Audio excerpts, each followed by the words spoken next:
Más de 46.000 postulaciones ya se han registrado en el primer día de funcionamiento del sistema de admisión escolar en la región metropolitana. Para hablar de este tema, además de la complicada situación del Instituto Nacional, es que hoy podría definir si cierra su año escolar, nos acompaña el presidente del Colegio de Profesores, Mario Aguilar. Mario, bienvenido acá a las 24 horas.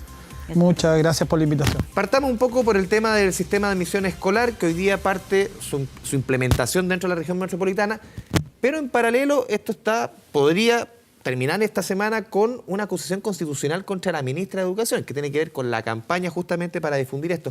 ¿Cómo lo ves tú, la implementación y toda esta polémica al final termina en un enmarañado político bien complejo?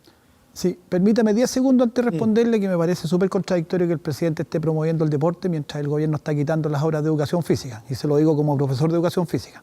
Bien difícil que Chile desarrolle mucho su deporte y su mejor salud física si se quitan horas de educación física. Voy a su pregunta. Efectivamente, hoy día es una semana crucial con el sistema de admisión, porque empieza a tramitarse el nuevo sistema o a aplicarse el nuevo sistema en la región metropolitana, que obviamente es la más grande. Se piensa que pueden ser 100.000 postulaciones las que pueden haber, y por lo tanto es un sistema bastante crítico lo que se va a implementar ahora. Y nosotros hemos sido muy críticos a su vez valga la redundancia, de la ministra, particularmente en el poco compromiso que tiene con la nueva legislación. A nosotros nos parece que una ministra de Estado, independiente de su opinión, tiene una obligación constitucional, que es aplicar la ley y aplicarla para que funcione bien. Y en este caso nosotros creemos que el Ministerio ha hecho una suerte de autoboicot, casi una profecía autocumplida. ¿En qué se notaría eso? Porque conversábamos hace un rato con el subsecretario de Educación y él decía que todo lo que tiene que ver con la implementación la están desarrollando de buena manera, tal como se hizo ya en el pasado en las otras regiones. Mire, a mí de rato el pobre subsecretario, digo yo, los ponen al frente a dar todas las explicaciones y a tratar de explicar lo inexplicable. Lo concreto es que el país vio como durante meses la ministra de Educación se dedicó a recorrer el país denostando el sistema de admisión nuevo, promoviendo a su vez su proyecto de ley de admisión justa, que finalmente fue rechazado. Ese proyecto ya no es viable. El de admisión justa, que era un muy mal proyecto por lo demás, porque reponía factores de discriminación muy duros. Antiguamente el sistema de admisión escolar era el sistema del pituto, digámoslo así como es. Si usted tenía contacto con el sostenedor, con el alcalde, con el municipio, con la dirección del colegio, usted podía meter a su hijo, influía mucho más eso, o bien el factor de nota, que es un factor que a nosotros nos parece que puede tener cierta ponderación, pero de ninguna manera ser el factor decisivo o único. O dar una prueba. O dar una prueba, en fin, claro, efectivamente. Pero lo que más influía, para ser bien franco, y los chilenos sabemos en qué país vivimos, era el pituto, era el contacto. Eso era el factor más decisivo. Y eso, hoy día se implementa un sistema que puede tener muchas imperfecciones. Yo creo que efectivamente el sistema necesita perfeccionamiento, pero de ninguna manera se podría volver al sistema antiguo, porque ese era el peor de todos, era el más injusto y el más discriminador. Pero Mario, tú dijiste recién que el gobierno de alguna manera está en una suerte de autoboicot. ¿El gobierno quiere que este sistema fracase? Pareciera, a ratos uno se queda con esa impresión. Yo no puedo saber qué está pasando en la cabeza de las autoridades, pero si uno ve que durante meses se dedicaron a denostar al sistema, luego cuando ya definitivamente su proyecto de ley no fue aprobado y se tuvieron que quedar con el sistema que había, porque eso es lo que está en la actual normativa, empezó una campaña de desinformación. Los folletos que sacó el Ministerio y distribuyó eran prácticamente una antipropaganda. Que son parte de la acusación constitucional justamente que va a presentar el Partido Socialista. Y yo creo que tiene algún fundamento esa acusación constitucional, por lo que yo decía, pues si una autoridad tiene una obligación constitucional, un ministro de Estado tiene la obligación constitucional de aplicar la ley y aplicarla en buena forma. Y cuando usted tiene desinformación, cuando usted aprecia que hay falta de compromiso con una legislación, cuando usted ve que la ministra está ausente, está absolutamente ausente, aquí hay una cuestión bastante crítica, lo que yo estoy señalando. Este es un sistema nuevo, se implementa a través de un mecanismo totalmente desconocido para mucha gente, como este mecanismo a través de una plataforma en Internet, que puede tener complejidades para muchas familias. Uno debiera ver a un ministerio, y particularmente la máxima autoridad, la ministra, absolutamente comprometido con ese proyecto de ley. Pero uno ha visto al subsecretario dando un par de puntos de prensa, tratando como a última hora de aparecer como que están comprometidos con el asunto cuando no ha habido tal. Fíjese que hoy día el sistema colapsó en un momento. Y nuestra interpretación es que colapsó precisamente por desinformación, porque la gente creyó ¿qué explicación puede tener uno que tanta gente postular hoy día cuando hay plazo hasta el 10 de septiembre? Y no influye si usted postula hoy, postula a mitad del periodo o postula al final. Finalmente el sistema no no considera el momento que usted se inscribió, el orden de llegada. Como antiguamente había que hacer una fila y todos éramos testigos de las indignas filas donde la gente dormía en la calle en la noche para tratar de obtener un número para después poder postular, eso ya no ocurre en este nuevo sistema. Entonces, hay desinformación. Y esa desinformación, el principal responsable es el propio Ministerio de Educación. Fíjese que a nosotros nos llaman al colegio de profesores, tanto colegas que no saben bien exactamente cómo es esto, o sea, profesores que son los que tienen que tener la mayor información porque orientan a los apoderados, no tienen la cabal información y nos llaman incluso apoderados, como si nosotros fuéramos los que tuviéramos la responsabilidad o nos preguntan a nosotros, cuando obviamente nosotros como gremio no somos responsables de algo así, pero estamos muy preocupados de que este sistema efectivamente se implemente bien. Ahora, más allá del tema de la información, que por supuesto es relevante, si este proceso se desarrolla y una vez que termine todo este proceso de admisión, los apoderados y los estudiantes quedan contentos mayoritariamente con la opción en la cual quedan finalmente admitidos, para utilizar el concepto correcto. Esto debiese quedar en un segundo plano. La evaluación debiese ser positiva de parte de los apoderados si es que efectivamente el proceso se desarrolla de la manera como se supone se diseñó. ¿Debiese ser así? Debiese ser así, pero yo le puedo anticipar que es difícil que vaya a existir esa plena conformidad. Esto nosotros lo hemos dicho durante todo este debate en estos meses. Cualquiera sea el sistema de admisión que usted ponga, si hay colegios donde hay menos matrícula que postulantes, siempre van a haber familias disconformes. Si usted tiene 1000 postulantes para 300 cupos, van a haber 700 disconformes. Eso es inevitable. Usted puede poner este sistema, el antiguo, el cachipún, lo que usted quiera poner. Finalmente van a haber muchas familias disconformes, porque el problema de fondo no es cuál es el sistema de admisión que usted genere. El problema de fondo es la necesidad que tiene nuestro país de fortalecer el conjunto de la educación pública y que todos los colegios en todas las comunas del país tengan más o menos condiciones equivalentes. ¿Qué hace el gobierno como respuesta? En algo que es anexo a esto, pero que guarda relación. Anuncian los liceos bicentenarios. ¿Qué significan los liceos bicentenarios? Unos pocos colegios, se habla de llegar a 300 colegios de un total de 5.000 y fracción, que son los colegios públicos. Ni siquiera estoy contando los subvencionados, solamente los colegios públicos son 5.000 y tanto, y 300 van a tener estas condiciones óptimas, estas condiciones privilegiadas, donde le entregan recursos especiales, los dotan de las mejores condiciones. ¿Y qué pasa con los restantes? ¿Qué pasa con los 4.900 colegios restantes que no tienen esas condiciones? Ese es el problema de fondo. Si usted tuviera buenos colegios públicos en todas las comunas, todos con las mejores condiciones, todos bien atendidos, entonces usted no tendría este problema de la postulación como un nudo tan crítico como es nuestro sistema escolar. Mario, te quiero cambiar de tema. A esta hora se está desarrollando en la Intendencia una reunión crucial para el futuro, por lo menos de este año académico, en el Instituto Nacional. ¿Ustedes cómo ven como colegio de profesores lo que ha sucedido, no solamente la última semana con la violencia, con la reacción de tanto del alcalde de Santiago como el Ministerio de Educación, sino que un poco este derrotero de los últimos 2-3 meses en este liceo tan emblemático para nuestro país?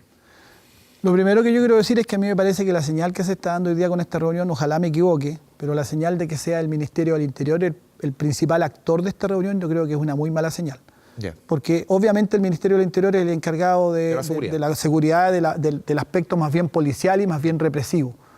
Y ocurre que el problema del Instituto Nacional es mucho más de fondo. Y ha quedado demostrado la deplorable resultados, digamos, que ha tenido la política implementada por el sostenedor, en este caso el alcalde Felipe Alessandri. Si nosotros vemos a la luz de los resultados de su política, que ha enfatizado en lo represivo, en las amenazas, en la expulsión, en lo policiaco, ese ha sido el énfasis que se ha puesto frente al problema del Instituto Nacional, uno puede ver que estamos peor que hace un año, peor que hace 6 meses y peor que hace 3 meses. O sea, con lo que ha hecho el sostenedor, el problema no solamente no se ha resuelto, sino que el problema ha empeorado. Cada vez vemos peor esa situación, cada vez vemos más violencia, cada vez vemos más conflicto. Y la famosa ley Aula Segura, con la que nos prometieron, ¿no es cierto? Nosotros no nos creímos nunca ese cuento, siempre fuimos críticos. Siempre dijimos que era mucho más humo que en realidad el proyecto de ley Aula Segura que después se decretó, se tramitó finalmente como ley. Nosotros dijimos que era humo y que no iba a resolver el problema, ¿no? Pero le prometieron al país que ahora que se promulgó Aula Segura, uno escuchó a la ministra, uno escuchó a los parlamentarios que apoyaron ese proyecto, que ahora sí que se van a resolver los problemas de violencia en los colegios, y no se ha solucionado, al contrario, ha empeorado. Aquí se ha pretendido apagar el fuego con benzina. El problema es suficientemente grave, suficientemente serio, Y por supuesto que nadie va a estar de acuerdo con que haya encapuchados lanzando bombas molotov o que terminen agrediendo a su propia comunidad escolar. Independiente de las diferencias que se pueda tener, los problemas no se solucionan por vía de la violencia, pero es claro que también ha sido muy deplorable la actuación de las autoridades en este caso, particularmente el alcalde y el Ministerio de Educación. ¿De qué manera entonces se debiese abordar? Porque si hay situaciones de violencia como aquellas que usted menciona, donde se están lanzando estos elementos incendiarios, que pueden implicar un riesgo incluso para los propios estudiantes ahí presentes en el Instituto Nacional, ¿cómo se aborda lo que tiene que ver con la seguridad si no es con las autoridades que están a cargo de ese tipo de materias, como por ejemplo el Ministro del Interior? Y sobre el tema de aula segura, hay quienes dicen que, por ejemplo, un alumno que había sido acusado de portar una bomba molotov fue reintegrado a clase y que ese tipo de cosas no permitan que aula segura se pueda implementar de la mejor manera. Bueno, entonces una ley ineficiente. O sea, la misma explicación de la autoridad está demostrando que es una ley absolutamente ineficiente. Es que el problema no se resuelve de ese modo. Ese es el punto al que yo quiero llegar. Si usted únicamente lo enfoca desde una perspectiva represivo-policial, que es el enfoque que se ha dado aquí. ¿De qué hemos escuchado en todo este tiempo? Expulsiones, revisión de mochila, control de identidad, amenaza de despedir profesores, amenazar a los apoderados. ¿Cómo se soluciona, Mario? Nosotros creemos que lo que hay que hacer en el Instituto Nacional es empoderar a la comunidad y que sea la comunidad misma la que empiece a buscar. La comunidad, por ejemplo, son los apoderados. Cuando tenemos 3 centros de padres que cada uno, o sea, entre comillas digo, o sea, la analogía dispara para un lado distinto. En el fondo hay uno que es más proclive al alcalde, otro que es más simpatizante con los alumnos. O sea, se ven 3 centros de padres muy, muy distintos. ¿Cómo se empodera? Porque a esa situación nos ha llevado esta política que se ha aplicado. Entonces usted tiene que necesariamente poner a esa comunidad que está hoy día confrontada a dialogar y a buscar sus propias soluciones. Tiene que empoderarlo, la solución no va a venir de arriba. Se ha pretendido aquí que venga un sheriff, que es el alcalde. ¿Le quedó grande el poncho al alcalde? Le quedó absolutamente grande. Le quedó absolutamente grande. Incluso yo creo que no es tan descabellado algunas voces que han empezado a pedir ya la intervención directa del Ministerio de Educación. Tiene facultad el Ministerio de Educación para intervenir colegios y para nombrar administración delegada y sacar a un sostenedor que no está cumpliendo con sus obligaciones. Tiene esas facultades. Ahora, por razones políticas probablemente no lo van a hacer. No le van a querer quitar el piso al alcalde que es de su sector. Pero en realidad eso es lo que habría que hacer ahí. Pero vuelvo a la propuesta que nosotros tenemos. Nosotros creemos que ahí se debe juntar la comunidad escolar y buscar ella sus propias soluciones. El Instituto Nacional tiene suficiente historia y suficiente fortaleza interna para encontrar sus propias soluciones. ¿Por qué esta solución que viene de afuera? Con este alcalde ausente durante el resto del tiempo. El Colegio Instituto Nacional ha estado abandonado por muchísimos años. Esa es la realidad. Le voy a poner un solo ejemplo. Datos que me dio el presidente del centro de alumnos que ellos han estado estudiando el tema. Conversé con él hoy día en la tarde, con Rodrigo Pérez. El Instituto Nacional en el 2015 hasta la fecha ha aumentado en un 8% su matrícula. Sin embargo, el presupuesto ha disminuido en un 17% en ese mismo periodo. Entonces, ¿qué es lo que tiene usted? Un colegio que tiene pésimos baños, que tiene pésima infraestructura, que no tiene los recursos pedagógicos como acordes a la importancia y al prestigio de ese colegio. ¿Pero eso justifica el modo de protestar? No.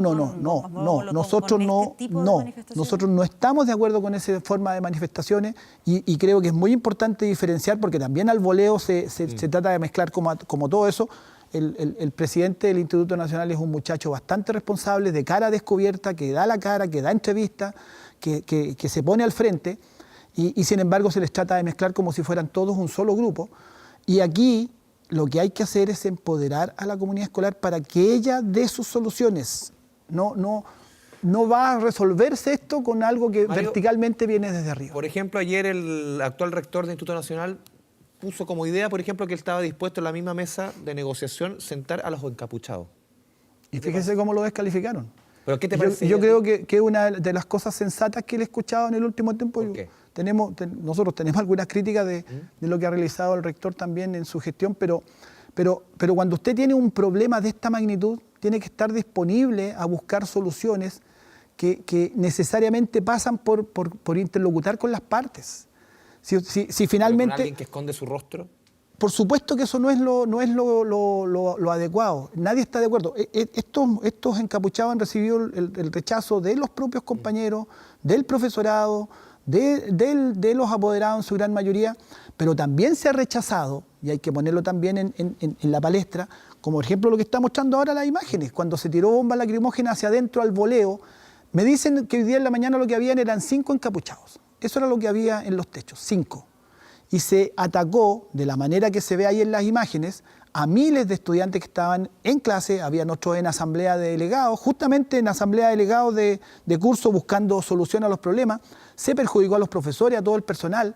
Se lanzó gas pimienta, me dicen, durante la jornada de hoy día. Estaba eso casi ocupado militarmente.